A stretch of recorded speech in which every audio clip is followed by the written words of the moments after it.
बहुत धन्यवाद गोपाल कृष्ण जी। मैंने जानबूझकर गोपाल कृष्ण बात गांधी ने कहा ये राजे महाराज है, सबको संबोधित करते हुए। कभी आपने गौर किया कि गरीबों के खून से लथपथ ये गाल में आपके गले में जो हीरे जवाहरात आपके हार हैं, ये गुलामी की जंजीरें हैं। इतना कहना था कि वो तो मालवीय जी ने गांधी के हाथ से माइक ले लिया, इनहिबिशन वॉकआउट कर गई। और वाइसराय ने गांधी को तो कहा कि एडीसी ने no we will have to control this lunatic. Gandhi के सत्याग्रही जिंदगी के का वो जो थैला था गांधी का, जो सत्याग्रही थैला लेकर आया, वो उसका एक दूसरा सर्टिफिकेट गांधी को मिलता है, एक ल्यूनेटिक। ल्यूनेटिक का बच्चों आप लोग मतलब समझते हो, पगला। एक ल्यूनेटिक का सर्टिफिकेट गांधी को 1916 में मिलता है, 6 फरवरी को। और उसके बाद गांधी वही बनारस से चले जाते हैं विश्वनाथ मंदिर। बहुत से लोग विश्वनाथ मंदिर गए होंगे।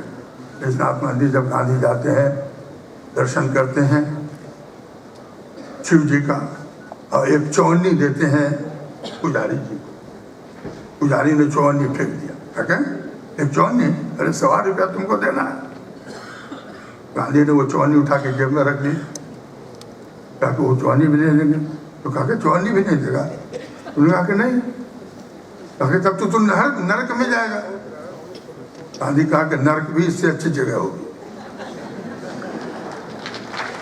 और नरक भी उससे अच्छी जगह होगी। तो गांधी ने कहा कि एक तो वहाँ पर जो आप लोग माफ कीजिएगा, मंदिरों में जहाँ दूध चढ़ाया जाता है, मक्खियाँ बहुत रहती हैं। आज भी वो है, उस वक्त बनारस में क्या हैसियत रही होगी नहीं होगी, बहुत आज भी गली सकड़ी गली है, वो सब गंदगी। और उस वक्त हरिजनों को मंदिर में एंट्री नहीं थी।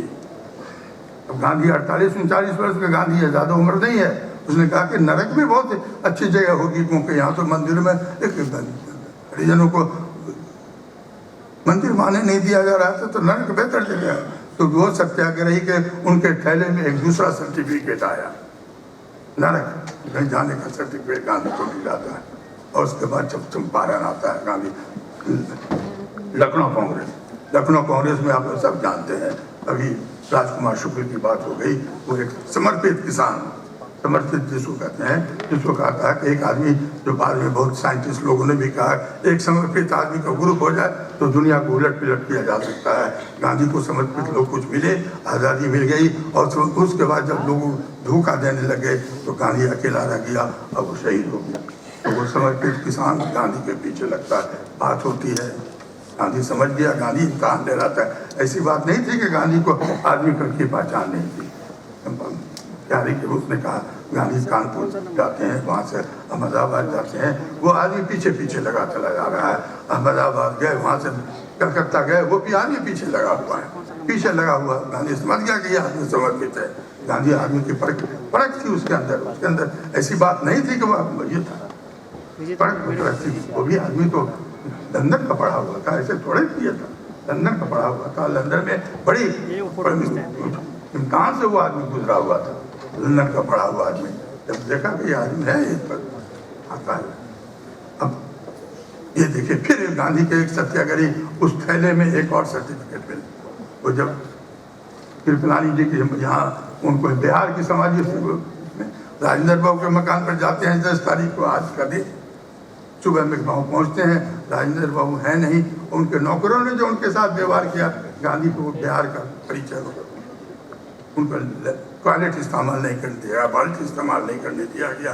ये सारी चीज़ें जो गांधी के साथ हुई, बिहार का परिचय उनको मिल गया। फजल हक ने उनको मुजफ्फरपुर जाने दिया, मुजफ्फरपुर में कृपलानी ने उनको रिसीव किया। सारी चीज़ों बताने की ज़रूरत नहीं है। दूसरे सुबह जो है एक और सर्टिफिकेट गांधी को मिलता है।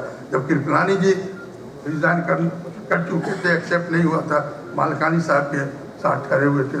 कृपलानी जाते हैं प्रिंसिपल को कहने के लिए कि हमारे साथ एक ऑनरेबल गेस्ट हमारे साथ ठहरे हुए हैं, आपको कोई एतराज तो नहीं है।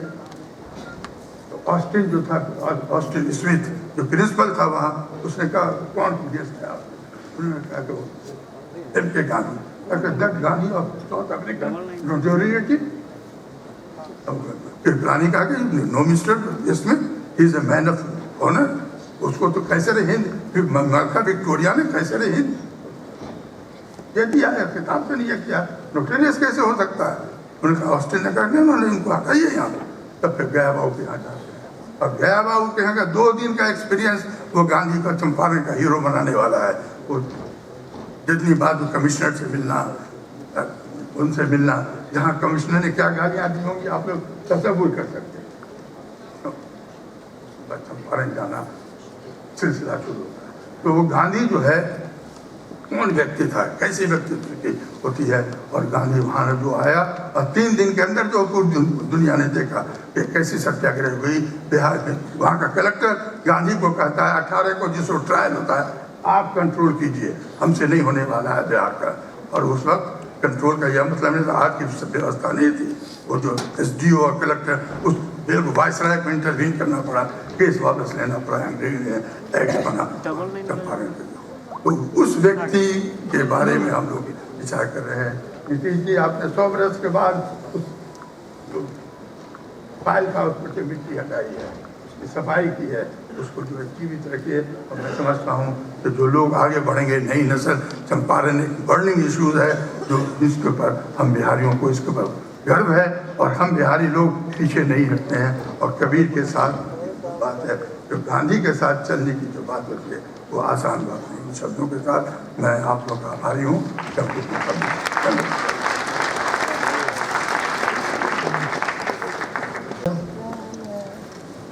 अभी आदरणीय मान्यवर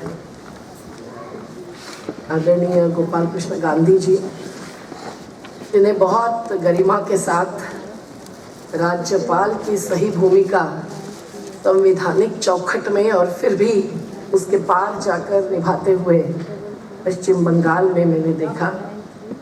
और आज उन्होंने वो सवाल भी उठाया। यहाँ उपस्थित आदरणीय सच्चिदानंद बाबू, आदरणीय न्यायमूर्ति धर्माधिकारी जी, आदरणीय राजेंद्र सच्चर जी, सभी न्याय के साथ विकास की जो बात आज आदरणीय मुख्यमंत्री नीतीश कुमार जी ने की, उसके जीवंत उदाहरण है और उनके कार्यों से ही उन्होंने वो साबित किया हुआ है।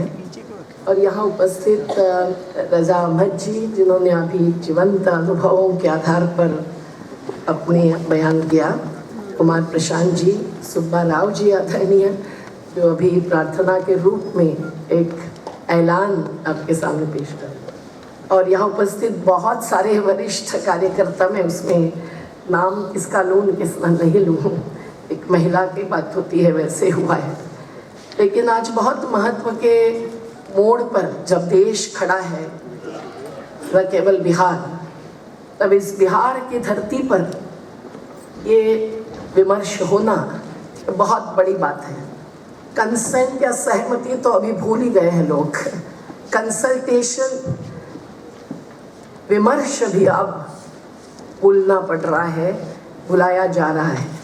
और ऐसी स्थिति में सत्याग्रह को केवल एक प्रतीकात्मक समारोह का मुद्दा न मानते हुए, चंपारण सत्याग्रह के इस मौके पर नीतीश कुमार जी ने जो कहा दिल से, और अशोक चौधरी जी ने भी मोतिहारी में चंपारण के सत्याग्रह के ही महादेव भाई ने सर्व सेवा संघ ने आयोजित कार्यक्रम में कहा, जो बहुत ही महत्व की बात है कि यहाँ जो चर्चा होगी उससे एक एजेंडा निकलना है। आज जो प्रोग्राम की बात बहुत अलग अलग पहलुओं के साथ आगे बढ़ाने वाले लोग सत्ता में काबिज है, उनके सामने एक नया वैकल्पिक एजेंडा बनाना, जो सामाजिक, आर्थिक और राजनीतिक और व्यक्तिगत जीवन प्रणाली के संदर्भ में भी गांधी जी की विचारधारा को लेकर एक नई मंजिल हमें देगा, न केवल एक नया मार्ग। ये बहुत अहम बात है और इतने सारे लोगों का एकत्रित आना भी आसानी से नहीं होता है। हम छिलके निकालते रहते हैं, हम संगठनों में बांटे हुए हैं, पर आज गांधी ने जब देश नहीं दुनिया में सबसे पॉपुलर नहीं, प्रचारित नहीं, प्रसारित नहीं, पर मान्यता प्राप्त एक विचारवंत का स्थान आज तक कायम रखा है, तब भारत भर में गांधी जी के नाम से और चंपारण सत्याग्रह के अवसर पर हम लोग एकत्रित आना बहुत बहुत अर्थपूर्ण बात है। चंपारण सत्याग्रह का एक एक पहलू देखते हुए हम लोग निश्चित रूप से महसूस करते हैं कि उसी मार्ग पर छोटे स्तर पर हम सब लोगों को आज चलना पड़ रहा है। सत्य का आग्रह कितनी भी असत्य, अविवेकी और कितनी भी अंधाधुंध गवर्नेंस या शासन की प्रक्रिया हमारे सामने हो, या समाज के विभाजन और विद्रोह की प्रक्रिया दोनों हमारे सामने हो, तो ऐसी स्थिति में हम लोग जो चाहते हैं उस बात का न केवल आग्रह रखना पर उसके लिए जान झोंक देना, ये गांधी जी के चंपारण सत्याग्रह का संदेश है, जो आज हम जितना हो सके पालन अगर कर पाए तो ही कुछ बचने की संभावना है, अन्यथा नहीं। वो जमींदारी की बात जिसको अभी गोपाल कृष्ण गांधी जी ने उठाया, वो तो करीबन 90,000 एकड़ की बात थी, जिसमें भी शोषककर्ताओं की जमींदारी, जिससे किसान केवल मजदूर नहीं गुलाम बनाए गए थे। ऐसी जमींदारी का आज कितनी व्याप्ति और कितना प्रसार हुआ है, सोचने की बात है। अगर अमृतसर कलकत्ता इंडस्ट्रियल कॉरिडोर गया से जाता है, नीतीश कुमार जी के आज तक तो शुक्रगुजार हैं हम कि उन्होंने कुछ भी इस बारे में अपना योगदान नहीं दिया है और देना नहीं चाहिए। एजेंडा में वो बात होनी चाहिए जो आज गोपाल कृष्ण गांधी जी ने जबरन जमीन ही नहीं, जमीन के साथ जुड़ी हुई हर चीज जो अंग्रेजों ने एक सिद्धांत के रूप में लाई, आज जब विकास का तंत्र और मंत्र ही राजनीति का मूल आधार कार्ड बन गया है, तो उसको आधार दे रहा है आज भी भू अर्जन। ये जबरदस्ती छीनने की बात हर प्राकृतिक संसाधन की, जिससे महिलाओं का, श्रमिकों का, छोटे जमीन मालिक किसानों का और उनके बदौलत आज की रोटी खाने वालों का भी हक जब छीना जा रहा है, तब चंपारण सत्याग्रह को याद करते हुए ये एक एक इंडस्ट्रियल कॉरिडोर में जब 3 लाख हेक्टर, 4 लाख हेक्टर इतनी जमीन इधर से उधर करना, भूमिहीनों के पक्ष में नहीं तो पूंजीवादियों के पक्ष में हस्तांतरित करना, इस बात को हमने कभी भी मंजूर नहीं करना चाहिए। वही सही अर्थ से कार्यांजलि होगी महात्मा जी को चंपारण सत्याग्रह की याद है। उस सत्याग्रह का एक एक पहलू, पूरी स्थिति का अभ्यास, सरकार की कमेटी में जाना या नहीं जाना, इस पर सभी सहकारियों के साथ का विमर्श और परामर्श, और फिर किस प्रकार से संवादहीनता न रखते हुए भी अपने मुद्दे के आधार पर ही संवाद पर अड़िग रहने की बात, ये आज के तमाम छोटे बड़े आंदोलनकारियों के लिए बहुत बड़ी प्रेरणा और सीख देने वाली बात है, ये कोई नकार नहीं सकता। पर आज तो जिस प्रकार की जमींदारी और जिस प्रकार की एक जबरदस्ती जोर जबरन एक एक प्रणाली बदलने की बात चल रही है, वो खेती तक सीमित नहीं है। खेती तो खत्म ही होती जा रही है, पर नदियां भी नहीं बच रही। नदियों के मुद्दे पर बिहार की धरती से हम बात कर रहे हैं। इस बिहार की धरती का एक विशेष गुण राजनीतिक इच्छा शक्ति रहा है।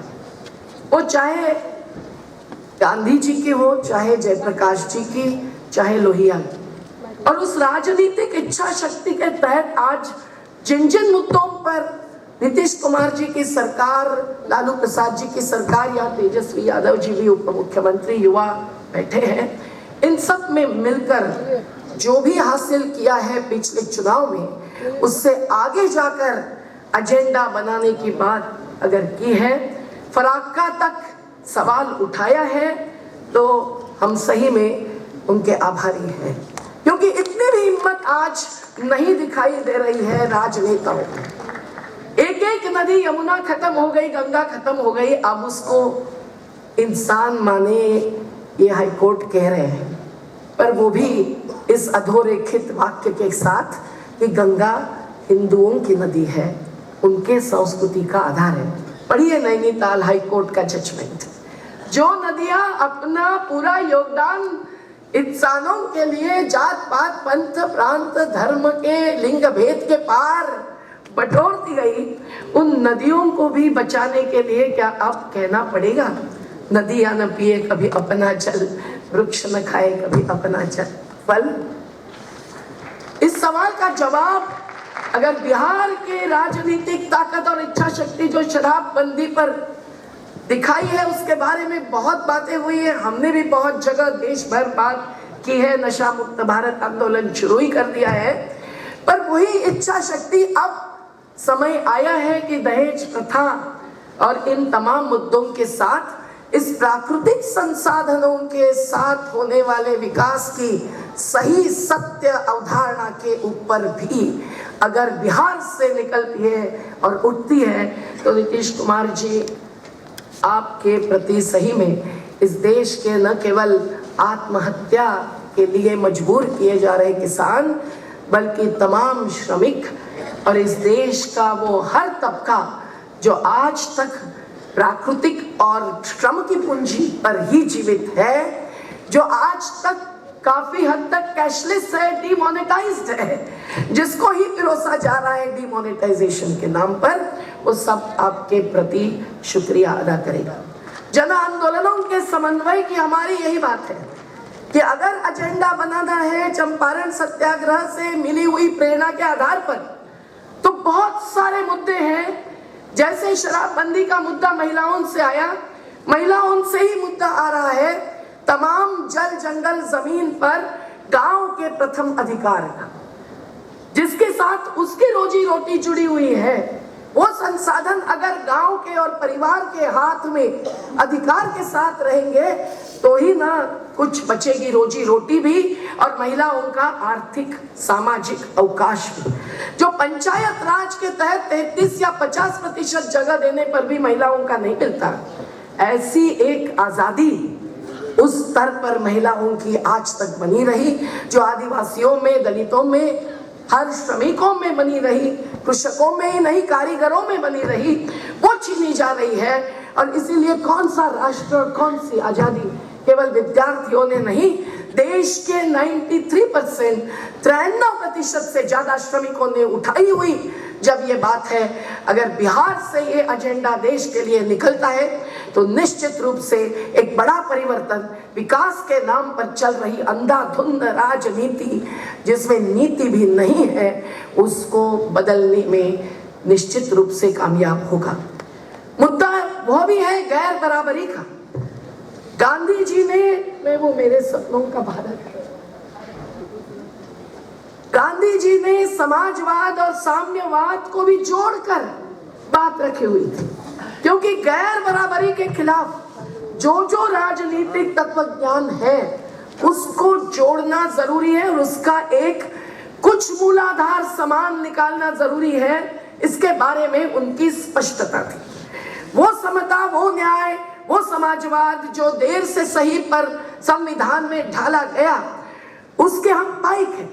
वो डेमोक्रेटिक सोशलिज्म, वो लोकशाही समाजवाद जिसकी ही परंपरा से नीतीश कुमार जी आगे आए हैं, और यहाँ सच्चर जी, सच्चिदानंद बाबू, तमाम लोग यहाँ बैठे हैं, तो कहने की जरूरत नहीं है।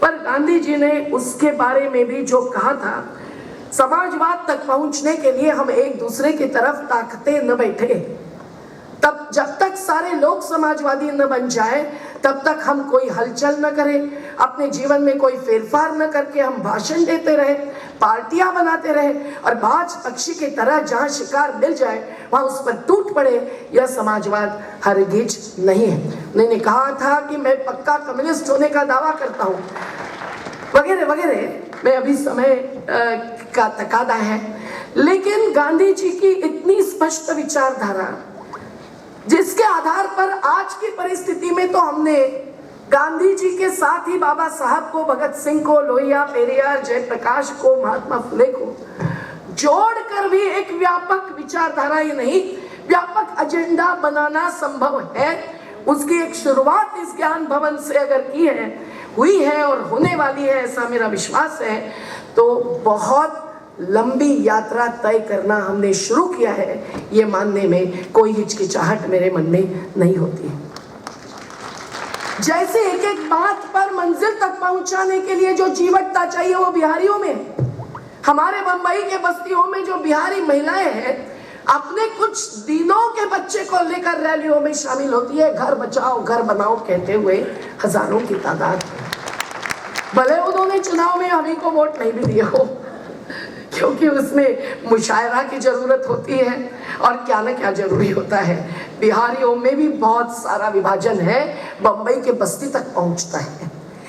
लेकिन आज आंदोलन में जो एकता इन बिहारियों की जीवटता के कारण बनी रहती है, उसके हम गवाह हैं। और इसीलिए वो जीवटता जो बिहार में आंदोलनकारी हर प्रकार की रणनीति को अपनाकर अंतिम मंजिल तक ले जाने तक दिखाई है, और इसीलिए अंधेरे में तीन प्रकाश, गांधी लोहिया जयप्रकाश जैसे नारे लगाते हुए यहाँ नवनिर्माण और संपूर्ण क्रांति का केवल नारा नहीं, कार्यक्रम चला है।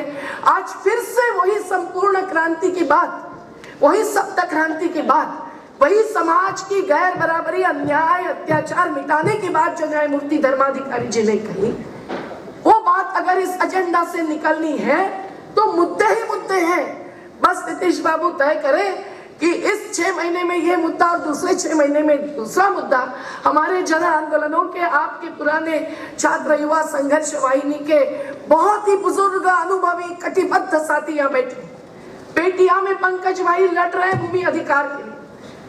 भूदान के बोर्ड के पार जाकर शंभू मूर्ति जैसे लोग आज भी वो लाखों एकड़ जमीन बांटना चाहते हैं। फोरबेसगंज में जब हत्या हुई हम पहुंचे थे। आज जो सत्ता आपके हाथ में है नीतीश कुमार जी, उस सत्ता ने ही उनका न्याय देना और मिलना संभव और जरूरी है। दलितों के अत्याचार आज बढ़ाने वाले लोग सत्ता में हैं दूसरी जगह। और बिहार में अररिया जिले में रहरिया कांड जब होता है, तब गवर्नेंस का भी एजेंडा क्या होना चाहिए, इस पर आप और हम मिलकर चर्चा करें। पुलिस प्रशासन को केवल डेटरेंट एक्शन के कानूनों से भी नहीं, पर आपकी राजनीतिक इच्छा शक्ति से जो अन्य राजनीतिक दलों को भी कुछ बताएगी, सिखाएगी, ये हमारा विश्वास है और हमारी अपेक्षा है, उसको आगे बढ़ाना संभव हो सकता है। फराक्का की बात आपने उठाई, बहुत बड़ी बात। फराक्का तोड़ो की बात उस गंगा बचाओ आंदोलन ने कब से उठाई थी, तब से हम उसके गवाह हैं। हर बार शामिल हुए दियारा जागरण में, नावड़ी वालों के अधिकार में, मछुआरों के संघर्ष में और निर्माण में। और आज फराक्का की बात को आपने जब हिम्मत से उठाया है, तो नदियों का गाद से भरना, पूरी जलग्रहण क्षेत्र का समाप्त होना, हम लोग आपसे उसके आगे जाकर न केवल गाद मिशन या कमीशन, पर कोसी जैसी भी गाद से अधिक हिमालय से आने वाले गाद से भरने वाली नदी, जिसके 35 लाख लोगों को प्रभावित करने वाले, बाढ़ के और राहत में 15 दिन बिताने वाले हम भी छोटे कार्यकर्ता हैं। आज बहुत जरूरी है कि बिहार से फिर नदियों को बचाने का संदेश जाए, नहीं तटबंधों का। जो बागमती में आज आंदोलन खड़ा है, गंगा भागोन का आंदोलन पंचानंदपुर में पश्चिम बंगाल के आज भी जारी है।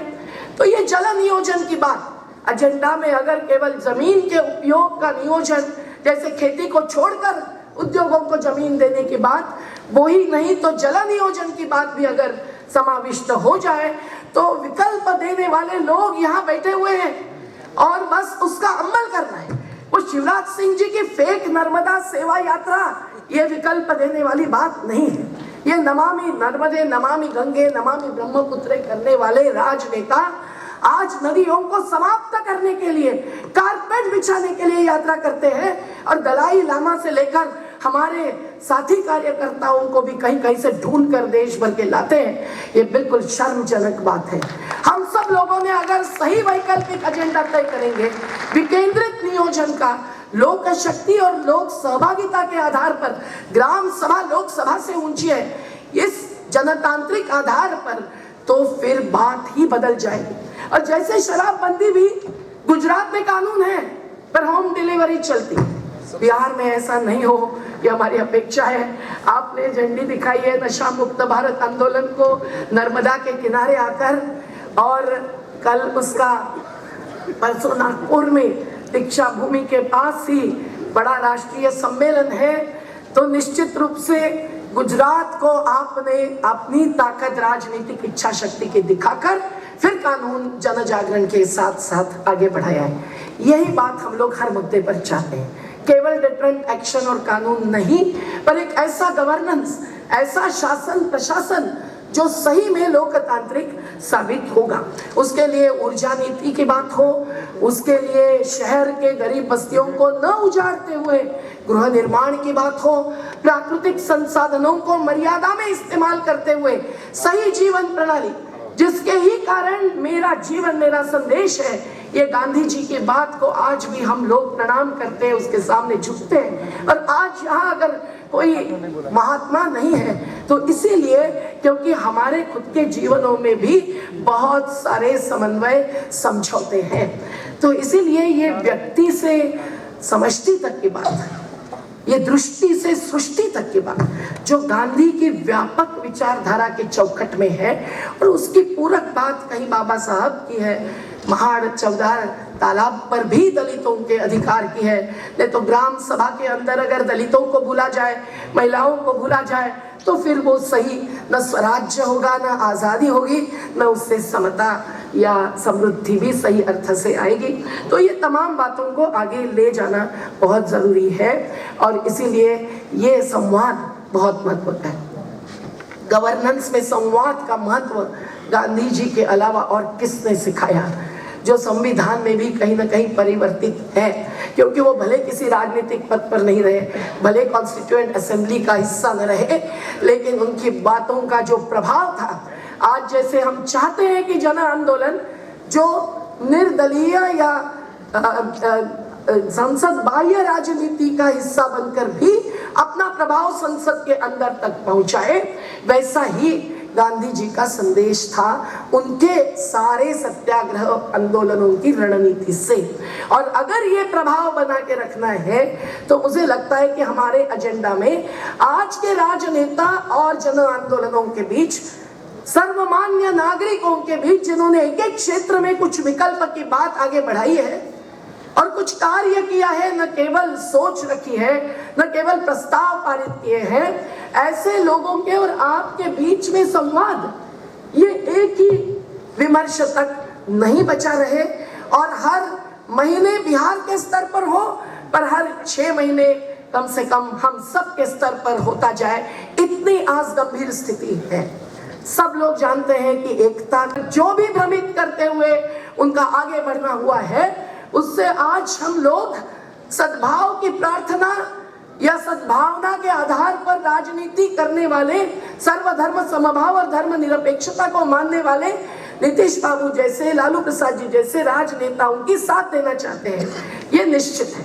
पर साथ साथ इस पूरे रिश्ते को और जो फैल रही सांप्रदायिकता है उसको काटने में हम कहां तक कैसे कामयाब होंगे, ये हमारे मन की चिंता है। क्योंकि आज हम भी हमारे अपने अपने मुद्दों पर अड़े हुए हैं, पर उसमें डूबे हुए हैं। 31 साल के बाद नर्मदा के गेट्स अब बंद करने की मनीषा मोदी जी ने व्यक्त की है। 31 जुलाई तारीख घोषित हुई है। जैसे अयोध्या का फैसला कोर्ट के बाहर हो, ये निर्णय दिया गया, वैसे ही रीसेटलमेंट, रिहैबिलिटेशन के पहले सेटलमेंट की बात मुख्य न्यायाधीश कर रहे हैं। तो ऐसी स्थिति में लाखों लोगों को जल समाधि देने के पहले हमको कड़े संघर्ष के सिवाय दूसरा रास्ता नहीं है।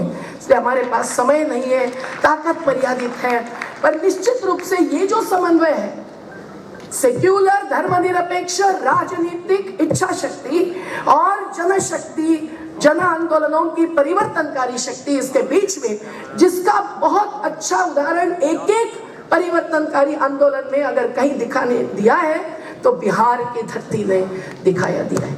और इसीलिए मैं और कुछ नहीं कहूँ, एजेंडा तो अभी 9 मुद्दों पर जब चर्चा होगी तब होगी, पर निश्चित रूप से चंपारण सत्याग्रह को लेकर हम लोगों को जो आगे बढ़ना है वो किस दिशा में बढ़ेंगे, उसका कार्यक्रम तय हो, उसकी प्रक्रिया भी तय हो।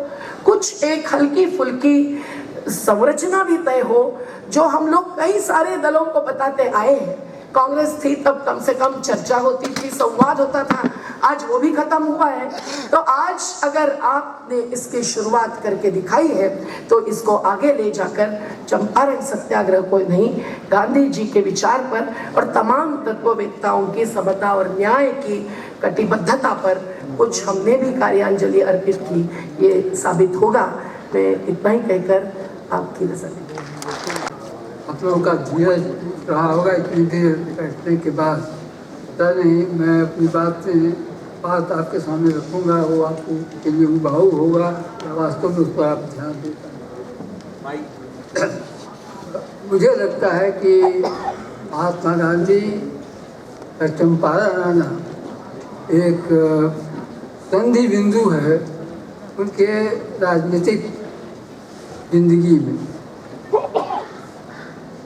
जब वो चंपारण आए थे, उसके पहले दक्षिण अफ्रीका में एक बहुत बड़े आंदोलन का नेतृत्व कर चुके थे और उसके काफ़ी नतीजे भी निकल चुके हैं।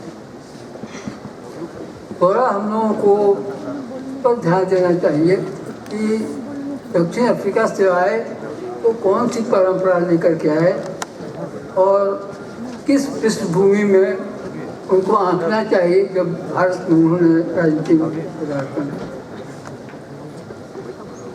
दक्षिण अफ्रीका में महात्मा गांधी वैसे गए थे वकालत करने, लेकिन रंग भेद, नस्ल भेद की समस्या इतनी जबरदस्त वहाँ भारतीयों के सामने उभरी थी कि गांधी जी उस आंदोलन में जुड़ गए।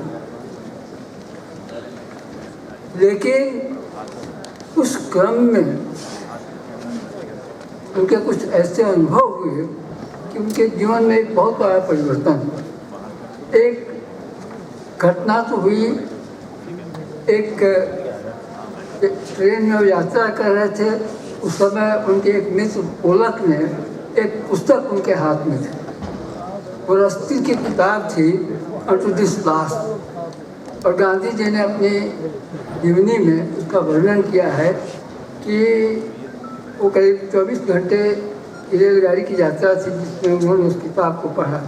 वो कहा कि उसने मेरे जीवन के पूरे, मेरी जितनी सोच थी सबको उस किताब में बदल, और उसका निचोड़ था कि काम करना, जो मजदूर काम करता है उसका जीवन एक आदर्श जीवन है, प्रतिष्ठा का जीवन है, वो जीना चाहिए। और एक तरह से लोगों के बीच में जो भी भेदभाव है वो ख़त्म होना चाहिए, उसके रहने का कोई औचित्य नहीं है। उन्होंने और कुछ हिंदुस्तानी लोगों के साथ मिल करके उस समय रंग भेद के खिलाफ लोगों को जागृत करने के लिए एक पत्रिका निकालना शुरू किया था, इंडियन ओपिनियन।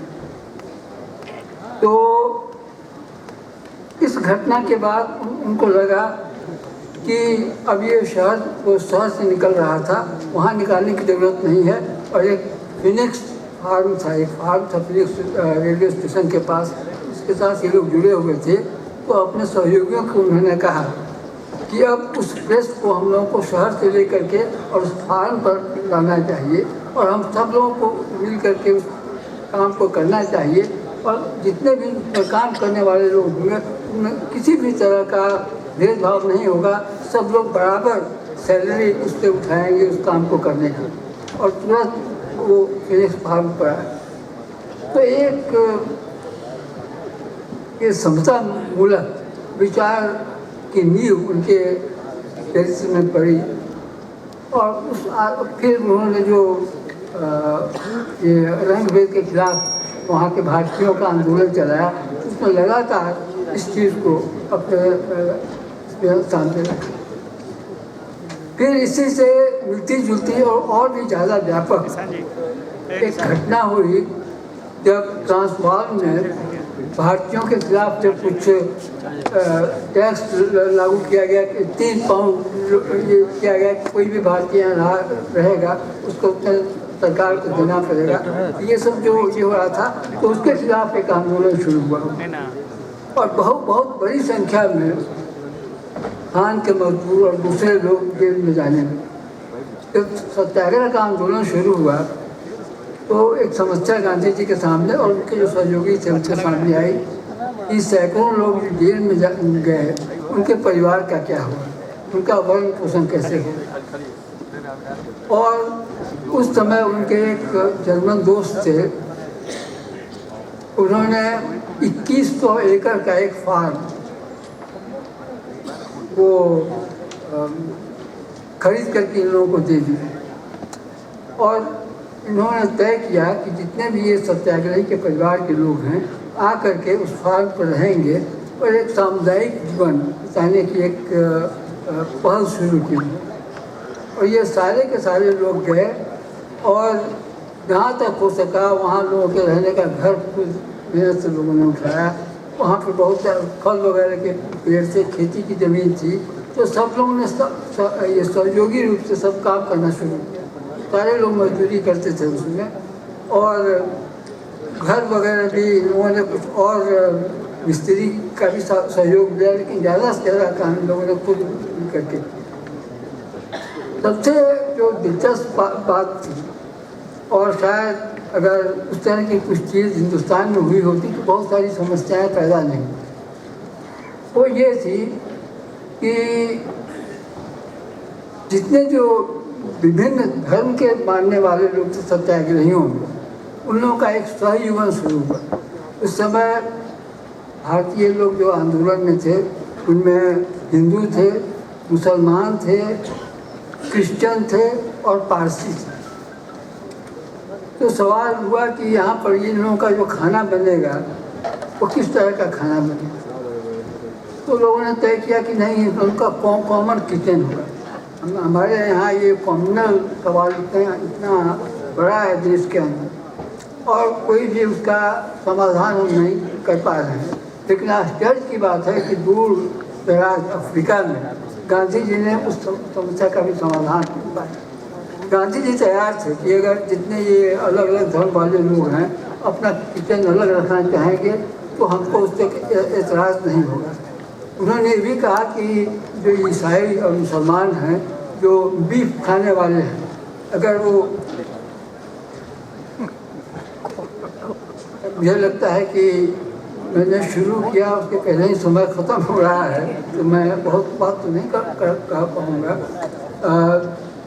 तो हुआ कि सारे अंत में लेकिन मुसलमान और क्रिश्चियन से उन्होंने कहा कि नहीं, हम लोग बीफ नहीं खाएंगे और ये सब चारों धर्म के लोग एक कॉमन मेस में खाते थे लोग और एक साथ उनका रहना होता था। फिर अभी आजकल स्वच्छता अभियान बहुत जोर से चल रहा है, हम लोगों के यहाँ सफाई की बात हो रही। इस समस्या का समाधान भी गांधी जी ने निकाला। वहाँ जो लोग घरों में रहते थे बैरक में, तो जो मल मूत्र के निष्पादन की समस्या थी उसका उपाय उन लोगों ने निकाला कि हर जगह 2.5-3 फीट लंबा चौड़ा और गहरा वो पिच ये गड्ढा बनाते थे और मल मूत्र उसमें डालते थे और उस मिट्टी से ढक देते थे तो कहीं कोई मक्खी नहीं लगती थी, कोई गंदगी नहीं होती थी। और फिर उस मिट्टी को कंपोस्ट के रूप में इस्तेमाल करके और उनका जो बागवानी था या खेती थी उसमें उसका इस्तेमाल होता था। आज जो स्वच्छता अभियान चलाया जा रहा है इसमें इस तरह के रिसाइकलिंग की कोई चिंता लोगों के पास नहीं है। लोग सोचते नहीं है कि वास्तव में किस तरह से इसका ये हो पाएगा। अब जो आजकल ये चल रहा है जैसे हमारे यहाँ स्वच्छता अभियान में कि हर घर में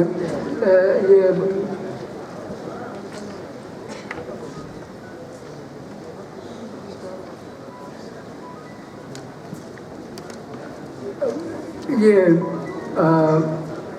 पोर्सिलेन के जो कपबोर्ड वगैरह बनाए जा रहे हैं इसके बारे में लोग कोई सोचता नहीं है कि ये सब तो नॉन बायोडिग्रेडेबल है। जैसे प्लास्टिक का कोई कैसे उससे छुटकारा पाया जाए उसका कोई उपाय नहीं है। वैसे ही ये जो पोर्सिलेन के हर घर पे जो बाथरूम आप बनाते हैं उसका क्या होगा इसके बारे में कोई नहीं सोचता है। कोई चीज़ तो फिर लाखों करोड़ों बरस वहाँ पर जमा रहेगा, वो खुद एक कचरा है, इस कचरा से कोई ये नहीं है। लेकिन गांधी जी ने जो वो एक उपाय दिया था, वो हर गांव में हिंदुस्तान में आसानी से उसका इस्तेमाल हो सकता है। और वो एक उपयोगी खाद जिसको कि आज नष्ट कर दिया जाता है, नाली से नदियों में बहा करके प्रदूषित किया जाता है नदियों को, या समुद्र में डाल करके समुद्र को प्रदूषित किया जाता है, इसका भी एक समाधान था। तो गांधी जी ने उसको भी किया था। तो एक हम लोग समाजवाद की बात करते हैं, वो एक कम्यून था, वो बिल्कुल समाजवादी बस्ती थी जो यूरोप वगैरह में जिसको यूरोपियन सोशलिस्ट लोग कहते थे कि ये चीज़ हो नहीं सकता है, गांधी जी ने वहाँ पर वो किया था। और वो सब उदाहरण गांधी जी के सामने थे जबकि वो भारत में आए थे। तो चंपारण में आने वो गांधी जी को जो नई चीज़ मिली वो थी अंतिम जंग की कल्पना। वास्तव में जो नीलों के खिलाफ लड़ाई थी वो तो कोई बहुत बड़ी लड़ाई हुई नहीं। वो कमेटी बनी, इंक्वायरी हुआ और धीरे धीरे वो नील की खेती खुद खत्म हो रही थी। उसका एक कारण था कि ये केमिकल सब्स्टिट्यूट निकल गया था। उसके बाद नील जो यहाँ पैदा होता था वो काफ़ी महंगा होने लगा, तो विश्व के बाजार से ख़त्म हो गया। तो उसमें उतना महत्वपूर्ण ये नहीं हुआ। लेकिन गांधी जी को अंतिम जन से मुलाकात हुई। गांधी जी ने खुद अपनी आत्मकथा में लिखा है कि जब ये लोग घूम रहे थे तो एक महिला बहुत गंदे कपड़ों में थी। तो गांधी जी ने उनसे कहा कि आप कपड़े क्यों नहीं साफ करते। तो उसको कस्तूरबा भी वहीं थी। उस महिला ने कस्तूरबा को साफ लिया और वो गई अपने घर में और जाके दिख रहा है कि देखिए मेरे घर में तो कोई बक्सा वगैरह कुछ नहीं है, जो कपड़ा मैं पहने हुई हूँ यही कपड़ा मेरे पास है, मैं कैसे सफाई। तो गांधी जी गए थे वो नील की समस्या को लेकर के वहाँ पर, लेकिन कस्तूरबा को और पूरे लोग जो वहाँ उनके आश्रम में थे गुजरात में और फिर महाराष्ट्र के उनके दोस्त, उन सब लोगों को बुला करके फिर पूरे समाज के परिवर्तन की शुरुआत उन्होंने की। लोग स्कूल